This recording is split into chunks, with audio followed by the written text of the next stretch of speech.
자녀가 되기 전보다 더 많은 크고 작은 시험을 경험하는 인생을 살게 됩니다. 그래서 교회 다니다 보면 마음 상하는 일이 많아요. 이게 정상입니다, 여러분. 그걸 통해서 신앙의 성장의 길을 걸어가는 거예요.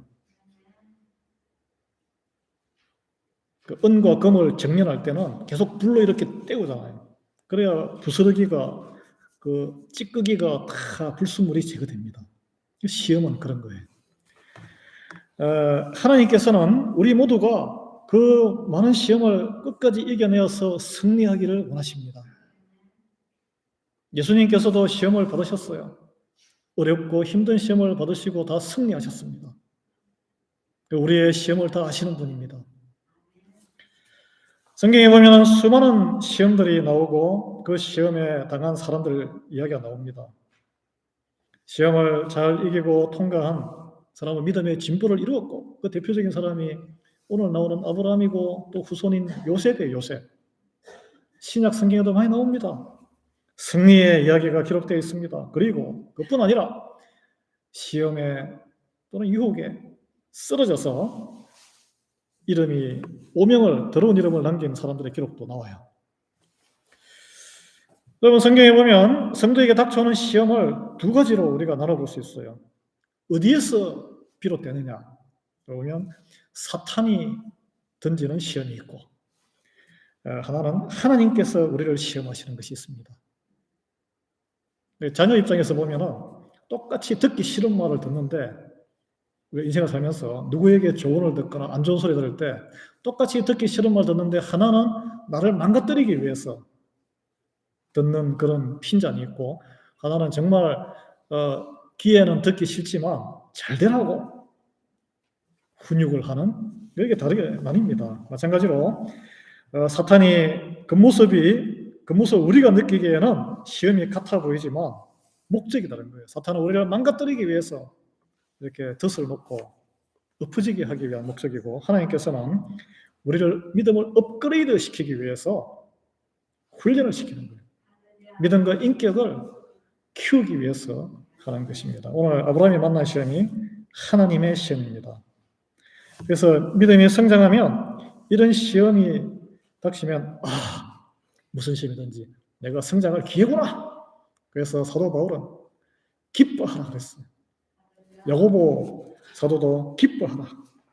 야고보서 1장 2절 4절에 보면 내 형제들아 너희가 여러 가지 시험을 당하거든 온전히 기쁘게 여기라. 기분 속에 찜찜하게 생각하지 말고 그냥 웰컴 올 게 왔구나. 이는 너희 믿음의 시련이 인내를 만들어내는 줄 너희가 알미라. 인내를 온전히 이루라. 이는 너희로 온전하고 구비하여 조금도 부족함이 없게 하려 함이라. 하나님이 우리를 시험하실 때는 우리에게 부족함이 있기 때문에 성장시키기 위해서 부족함을 없애기 위해서 시험에 들게 한다는 것을 우리는 깨달아야 할 것입니다. 제가 고등학교 3학년 때 한국에는 입시가 예나 지금이나 대학교 입시 중심으로 되어 있잖아요.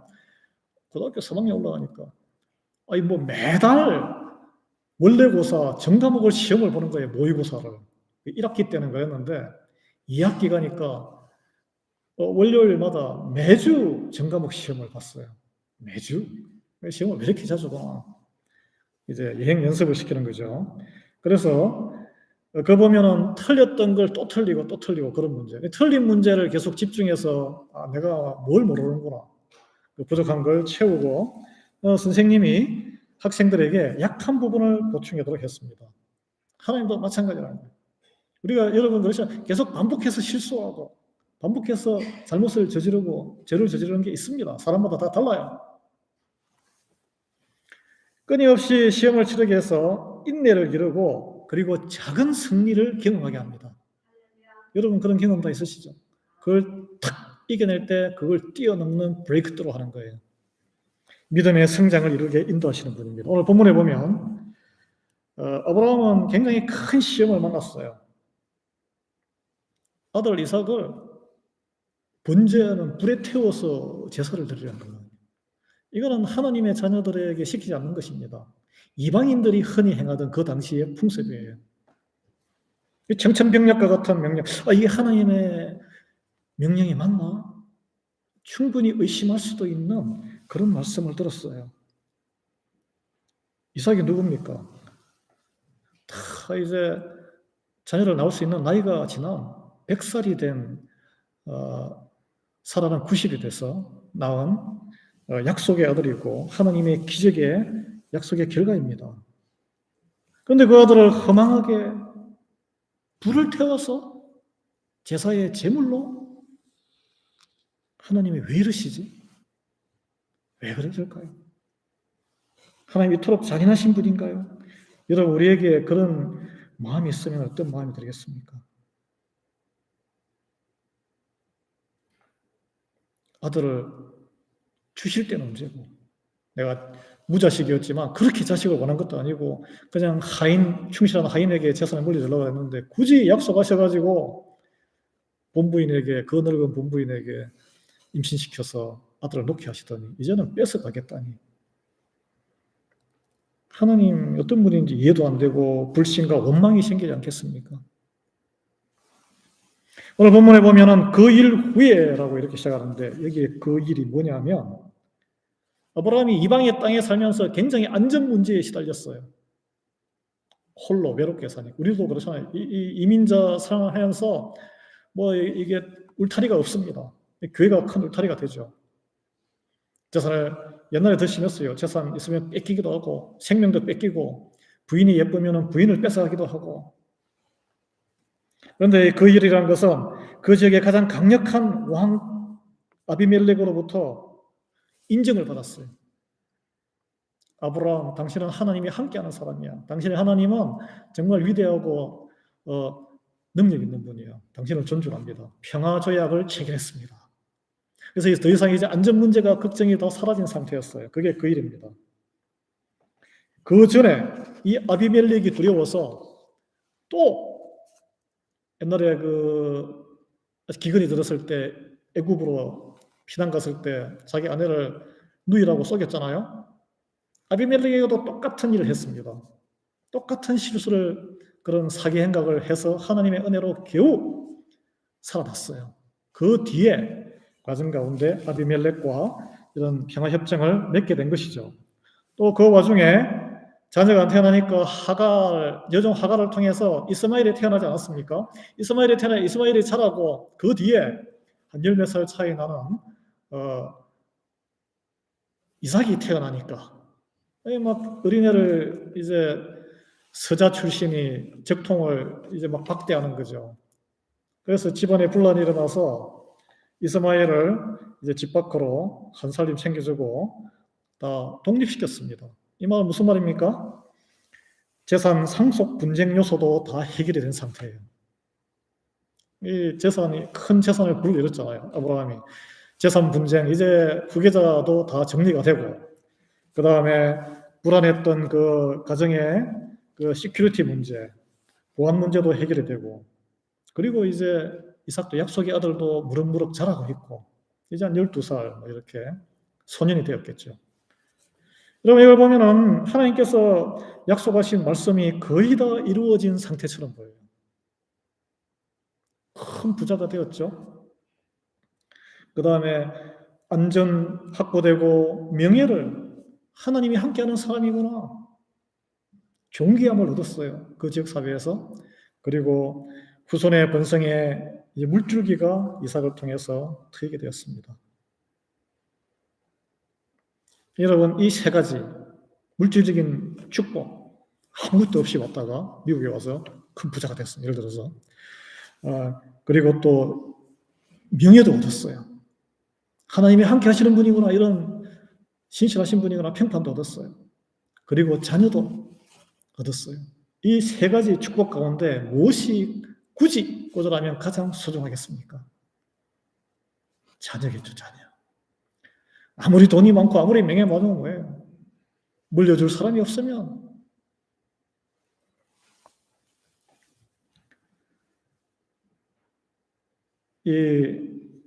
지금 이 시간이 이제 자기의 후계자인 상속자인 하나님의 약속의 아들인 이삭이 소년으로 자라는 모습을 보면서 아브라함이 그나마 좀 불안했던 그 주변 세력과의 관계를 완전히 평정한 그런 상태였습니다. 그래서 이제 모든 걸 사실 다 이룬 상태예요. 물려줄 준비가 다 된 거예요. 근데 그 상황에서 하나님이 야, 네 아들 내놔. 그러면 지난 20몇 년간 이뤘던 모든 것들이 다 물거품이 되는 그런 느낌이 들지 않겠습니까? 여러분, 모든 것이 안정됐을 때 우리가 어떤 걸 느끼죠? 현실에 안주하고 싶은 마음이 듭니다. 이제는 이 정도면 됐네. 예. 그때 모든 기반을 한다는 시험이 찾아올 수 있다는 것이죠. 여러분, 성경학자들은 이 아브라함의 외아들 이삭을 번제드리라는 이 하나님의 시험을 그 긴 많은 믿음의 시험을 받았던 아브라함의 마지막 결정적인 시험이라고 해석하고 있습니다. 왜 그럴까요? 아브라함 입장에서 이거는 절대 양보할 수 없는 여러분 그런 거 하나씩 가지고 있잖아요. 이것만은 절대 양보 못해요. 거기에 많은 사람들이 있고 마지막까지 다 양보해도 이것만은 하나님 제 뜻대로 하겠습니다. 그런 게 있을 수 있습니다. 그걸 하나님께서 포기해라. 그것도 가장 세상적으로 보기에는 잔인한 방법으로 인정사정 없이 이런 말씀을 들었을 때 어떤 마음이 들었습니까? 근데 놀라운 것은 오늘 아브라함이 그 하나님의 요구에 순종을 했다는 거예요. 순종을. 불평과 객고가 없었습니다. 이거는 이해하기가 우리가 인간적으로 그냥 성경을 쭉 읽으니까 지나가는데 이해하기도 힘들고 충격적이에요.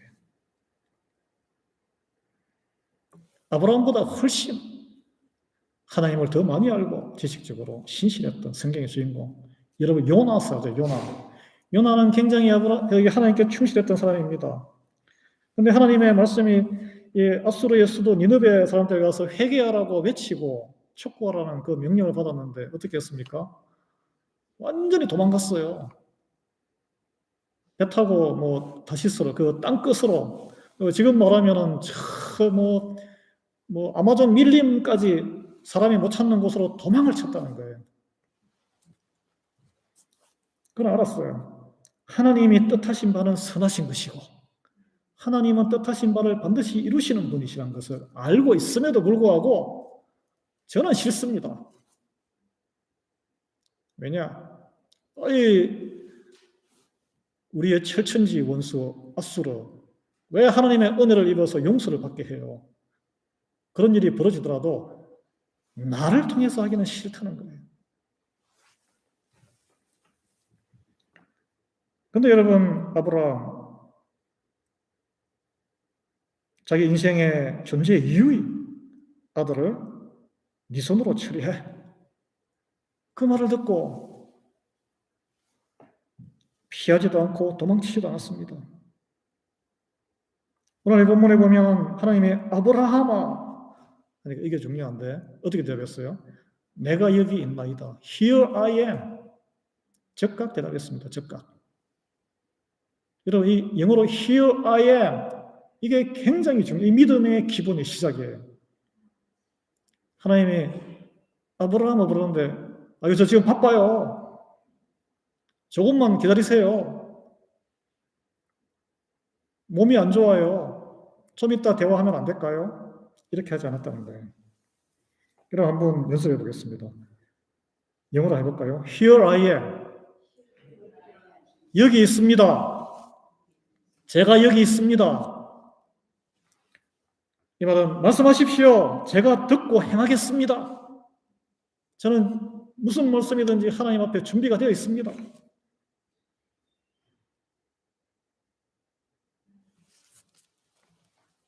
하나님 명령하셨어요.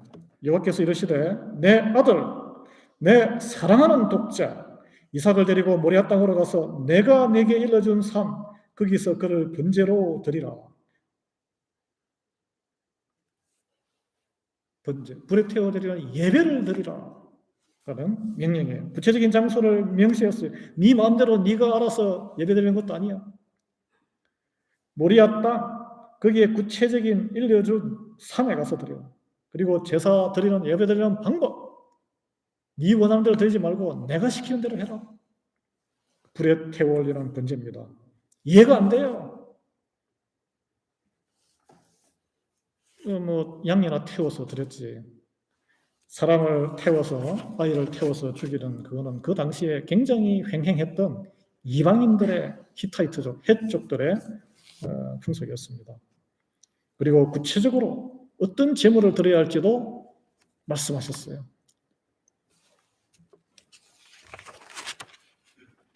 아들이죠, 아들. 네 아들. 그리고 그 아들이 아브라함에게는 어떤 의미가 있는지, 어떤 관계인지도 하나님은 잘 아시고 콕 찍으셨어요. 내 사랑하는 유일한 아들.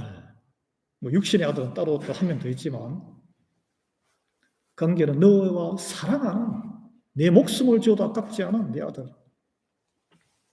다른 집의 아들이나 하인 중에 같은 옛날에 뭐 한국에 대신 벌을 받고 돈을 주고 사가지고 군대도 대신 보내고 그런 일이 많았잖아요. 그게 아니란 거예요.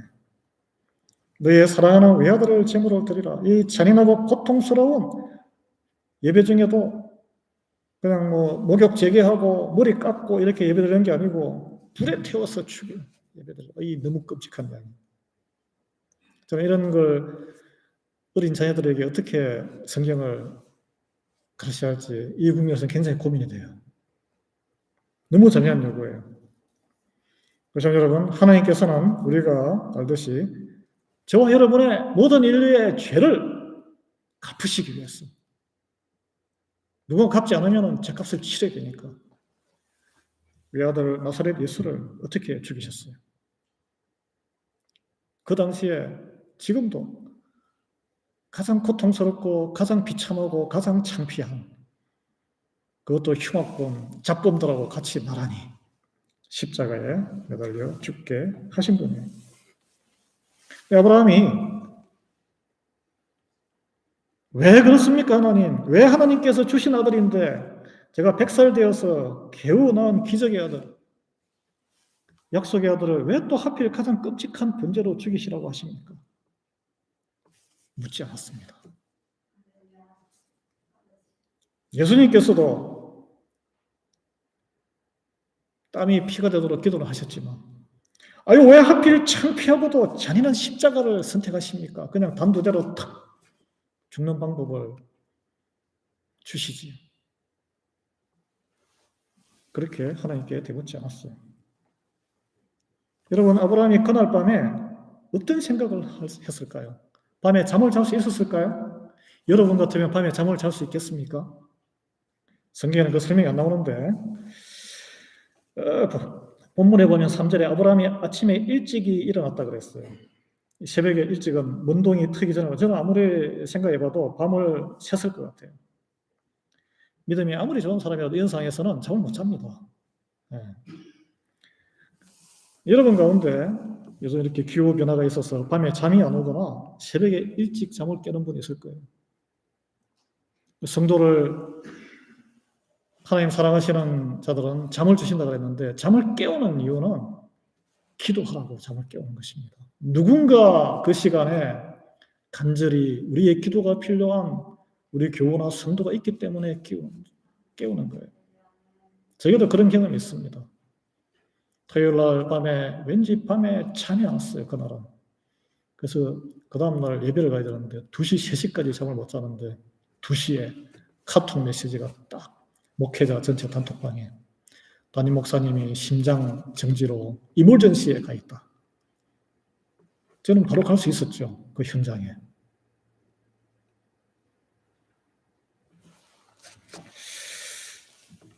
여러분 기도하셔야 돼요. 기도하면서 처음에는 하나님 도저히 너무 힘듭니다. 이해하기 힘듭니다. 왜 그러십니까? 그러면서 하나님이 어떤 분인지를 아브라함은 밤새 기도하면서 점점점 깨닫게 되었을 거예요. 하나님의 뜻은 어디 있을까?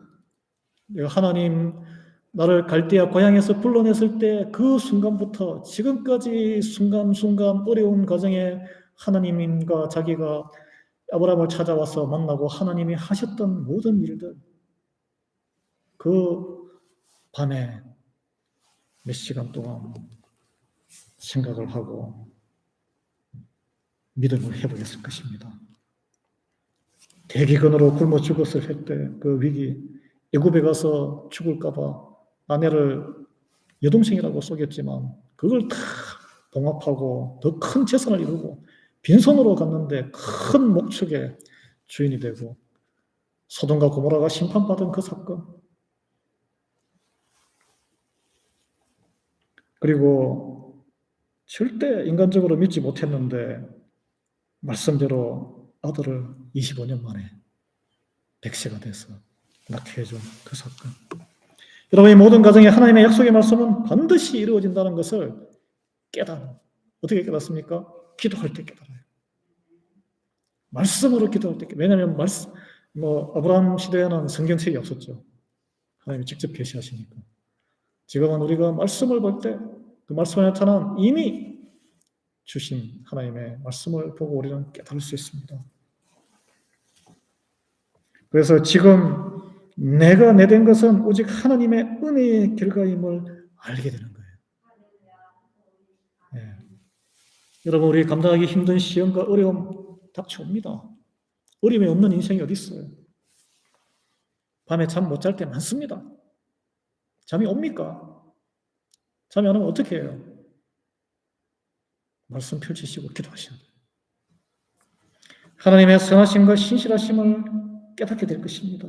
그때 힘을 얻고 다시 일어설 수 있어요. 그러면 군시름부시하는 말이 싹 들어가고 차분하게 행동에 옮길 수 있습니다. 이게 그날 아침에 아브라함이 아무 말 없이, 아무 설명 없이 하나님의 명령을 하나하나 이루기 위해서 조용히 준비하고 행동으로 이행한 것을 성경에서 볼 수 있습니다. 시간을 지체하지도 않고 그는 순종했어요. 보십시오. 아침에 일찍 일어나 나귀 안장을 지우고 두 종을 데리고 아들 이삭을 데리고 번제에 쓸 나무를 쪼개가지고 하나님이 지시한 모리아 땅으로 향했다라고 했습니다. 아내에게 무엇 때문에 왜 가는지 설명했다는 구절도 없어요. 겉으로 보면 그냥 멀리 산에 산꼭대기 가서 아들을 데리고 예배 드리러 가는 귀한 걸음. 요즘으로 치면 아들하고 캠핑 산정 예배 드리러, 산정 기도하러 가는 거죠. 이 사흘간의 길을 갔는데 상당한 거리예요. 100리길이 넘어요. 사흘이면. 그 3일 동안 어떤 대화를 나누었는지도 성경에 기록이 없습니다. 여러분, 오늘 아버지 날인데 아버지의 마음이 어떻겠습니까? 3월 동안 그 아버지 아브라함은 하나님을 믿으면서도 얼마나 괴로웠겠어요. 그러면 반대로 이 이삭은 어떤 마음이에요? 따라가는 이삭. 굉장히 기쁘고 들뜨고 흥분되었을 겁니다. 아버지와 나란히 하나님께 예배를 드리고 여행도 겸하기 때문에 겉으로 드러난 모습은 이래요. 그래서 이제 사흘길을 보니 멀리 하나님이 말씀하신 산이 들어왔고 거기서 딱 여기에서 두 종에게 너희들 여기 기다리라. 내가 아들하고 함께 갔다가 둘이 돌아오겠다.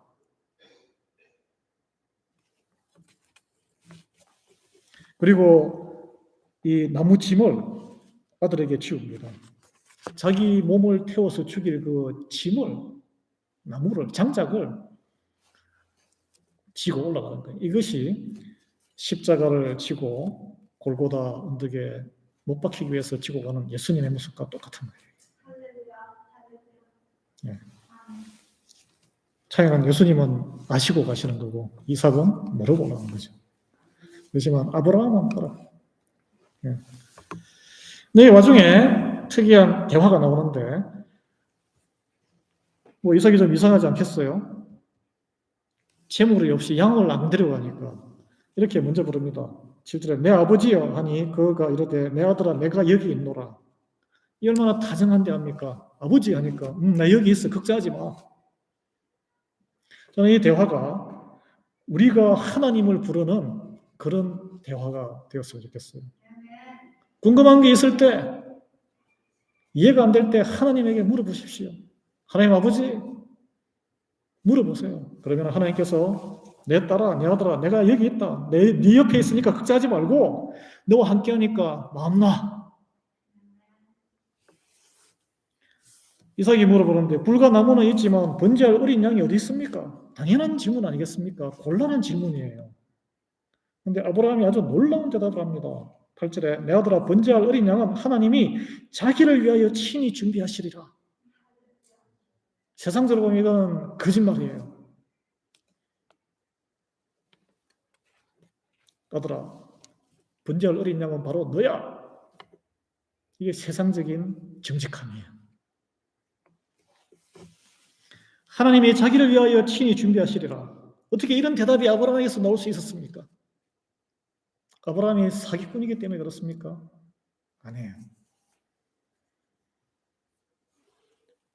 하나님께서 다 공급하시는 분이심을 이미 경험했기 때문에 하나님께서 우리가 이해가 안 되지만 우리의 비극과 눈에 보이는 모든 현상을 넘어서 더 좋으신 것으로 주시는 분임을 믿기 때문에 대답할 수 있습니다.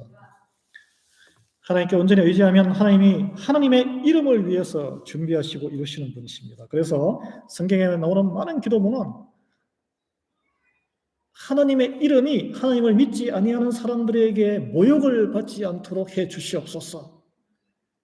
저는 하나님을 믿고 따르는 사람이니 보호해달라는 기도입니다. 여러분 기도하실 때 그렇게 기도하시면 돼요. 하나님, 제가 하나님 믿고 이렇게 그리스도인으로 사는데 제가 뭐 잘못되거나 하면은 저는 I'm okay. 그렇지 하나님이 욕되게 욕을 먹는 것이고 그리스도의 몸된 교회가 욕을 먹는 것은 아니잖아요.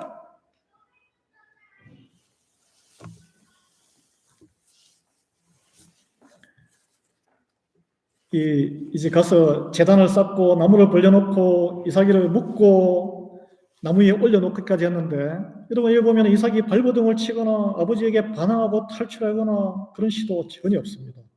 아버지에게 절대 순종했어요. 이것도 놀라운 일이에요. 이삭이 눈치를 못 채겠습니까? 아버지가 제정신이 아니구나. 아이고 내가 이제 꼼짝없이 죽는 날이구나. 엄마한테 빠이빠이 인사도 못했는데. 에서드처럼 죽으면 죽으리이다라고 눈 질끈 감고 아버지 처분에 자기를 맡겼을까요? 아니면 설마 아버지께서 나를 죽이시겠는가? 아버지의 사랑을 절대적으로 믿고 있지 않나? 저는 그렇게 생각합니다.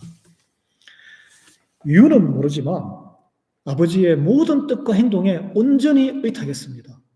아들이. 오늘 이걸 보면서 오늘 파더스 데이잖아요. 저에게도 두 아들이 있습니다. 과연 나의 두 아들은 나에게 그런 절대적인 신뢰를 주는 나는 그런 아버지인가? 반성이 좀 되더라고요. 근데 아브라함은 정말 이삭을 죽일 생각을 가지고 행동에 옮겼어요. 10절에 보면 손을 내밀어 칼을 잡고 그의 아들을 잡으려 하니 마지막으로 동작을 취하는 장면이 나오는데 이 절체절명의 순간에 하나님의 사자가 바로 개입합니다. 1초만 늦어도 심장에 칼이 딱 심장이든 목이든 들어갔을 텐데 아브라함아 아브라함아 두 번을 불렀다는 것은 다급하게 불렀다는 거예요. 근데 여기에서 또 놀라운 것은 대답이 똑같아요. 내가 여기 있나이다. 이 놀라. 이 평정함, 일관된 대답. 아브라함이 콜드 블러드, 냉혈한 이기 때문에 그랬을까요? 아니에요. 삶과 죽음 어떤 상황에서도 하나님을 믿는 믿음으로 반석처럼 견고해진 마음 안에 평강이기 때문에. 네. 하나님의 명령이라고 어찌 자기 인생의 존재의 마지막 목적인 그 아들의 목숨을 손으로 그을 수 있겠습니까? 그것은 하나님이 그 어떤 가치보다 더 우선할 때에만 이루어질 수 있어요. 이것을 오늘 성경은 이제서야 내가 하나님을 경외하는 것을 알겠구나. 하나님을 두려워하고 존중하는 것을 이제서야 왜? 가장 아끼고 너의 존재 자체를 무너뜨릴 수 있는 것까지 하나님 앞에 엎드려서 순종할 때. 그래서 생명까지 주님께 드리는 그 경외하는 마음이 기독교를, 하나님의 나라를 이때까지 이끌어왔습니다. 그의 순교자까지 낸 역사예요. 예. 그래서 12절에 사자가 이르시되 그에게 내 손을 대지 마라. 그에게 아무 일도 하지 말라. 내가 내 아들 내 독자까지도 내게 아끼지 아니하였으니 내가 이제야 내가 하나님을 경외하는 줄을 아노라. 그래서 눈을 들어보니 수량이 뒤에 있어서 이삭을 대신해서 번제를 드리고 그에게서 만난 하나님을 여호와 이레 하나님이 준비하신다라는 뜻으로 지었다 그랬어요.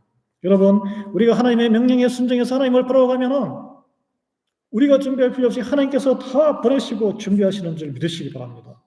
이게 쉽지가 않아요. 우리가 노력해서 뭔가를 일을 꾸미고 하고 싶어요. 여기 모리아산에 올라가는 과정에는 준비하는 양쪽의 과정이 있었어요. 하나님 말씀에만 순종해서 산을 오르는 아브라함의 일행이 있었고 그 보이지 않는 반대편에는 수량을 준비해서 정확한 시간에 정확한 공간에 탁 배치하는 하나님이 계셨다는 거예요. 하나님의 손이 계셨다는 거예요. 예수님이 하루 종일 물고기를 잡다가 허탕친 베드로에게 오른쪽으로 깊이 그물을 던져. 오른쪽에 던져라 왼쪽에 던져라 같은 물 밑에 묻히잖아요. 그죠? 순종 하나님께서 예수님께서 물고기를 몰아서 거기에 정확한 시간에 모아놨다는 거예요. 우리는 하나님을 일을 하고 하나님은 우리의 일을 채워주시는 분인 줄 믿으시기 바랍니다. 네. 그래서 아브라함에게는 하나님이 가장 좋으신 것을 준비하시는 분임을 이미 경험으로 확신을 한 거예요. 우리에게 그런 경험과 확신의 믿음이 필요합니다. 오늘 여기 보면은 중명사 하나님이 모든 것을 자녀들을 한순간도 놓치지 않고 보고 계시다는 거예요. 한치의 오차도 없이 일초의 어김도 없이 구해내신 분이에요. 예. 그래서 큰 복을 이 언약했던 말씀을 이루어 주신 약속을 다시 한번 하는 것이 16절과 그 이하 절입니다. 만약에 아브라함이 마지막 시험에 걸려 넘어졌으면 그냥 흔적도 없이 쓰러지는 원오버댐으로 끝났을 거예요. 여러분, 우리 안에 오늘 이 아브라함을 통해서 하나님보다 더 소중한 것이 있다면 그것이 바로 우상이고 그것이 여러분의 우리의 하나님입니다. 예. 그게 바로 죄예요, 죄. 예. 그게 바로 악이에요. 그것이 우리를 하나님에게서 조금 멀게 하다가 결국은 완전히 멀어지게 할 것입니다. 성경에 보면 모든 것을 다 잘 지키고 행했지만 자기의 그 모든 것을 이루게 했던 그 재산, 그것을 다 나눠주고 나를 따라가니까 그것을 못 버리고 눈앞에 주님이 있었음에도 불구하고 알았음에도 불구하고 표표히 멀어졌던 누가 있었죠? 부자, 관리, 청년 이야기가 있습니다. 아브라함에게 가장 큰 소중했던 것은 100살에 낳은 아들 이삭, 생명에 대한 도전이었습니다. 부자 청년의 권력의 가장 큰 시험과 도전, 자신의 모든 것을 이루게 해준 재물에 대한 도전이었습니다. 반면 어려운 가운데 자기의 결혼의 인생을 설계하고 투자했던 옥합 향유, 주님을 위해서 깨뜨린 여인이 있어요. 아브라함은 하나님이 자기 인생보다 더 귀한 외아들 이삭의 생명보다 소중했기 때문에 아들을 번제로 올리라는 하나님의 이 잔혹한 명령에도 불구하고 믿음으로 순종했습니다. 여러분, 우리에게 아직도 남아있는 내 인생에 건드리면 불편하고 하나님 제발 안 봐주기를 원하는 그런 것이 있습니까? 그것이 바로 주님 앞에 가져와 깨뜨려야 할 옥합 향유예요. 결박해서 칼로 잡아야 할 외아들 이삭이에요. 우리를 결국은 지금은 나를 세상적으로 영화롭게 바치고 있는 기둥처럼 보이지만 멸망의 길로 이르게 하는 우리 안에 뿌리 깊은 우상이고 우리의 주인입니다. 아직도 끝까지 내 것이라고 쥐고 있는 그것은 무엇입니까? 자존심인가요? 내 생각인가요? 하나님은 그것에서 노예된 우리가 자유로워지기를 원하십니다. 예. 우리 안에 이것만은 절대 양보 못한다는 것이 남아있다면 하나님 앞에 가져와서 가감히 버리세요. 예. 오직 하나님 한 분만으로 진정한 자유를 누리시기를 축원합니다. 기도하겠습니다. 하나님, 우리 안에 많은, 우리가 겉으로 하나님을 섬긴다고 하지만 우리 안에 많은 우리가 사랑하는 것들이, 크고 작은 것들이 아직도 많이 남아 있습니다. 그들이 우리의 시간과 우리의 에너지, 우리의 관심을 다 소모하는 삶을 아직도 살아가고 있습니다. 우리가 이렇게 연약합니다. 주여 불쌍히 여겨 주시옵소서.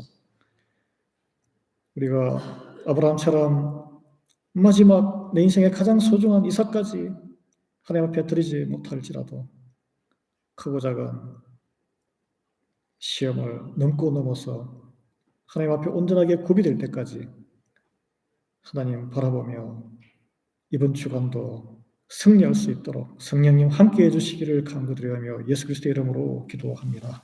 아멘.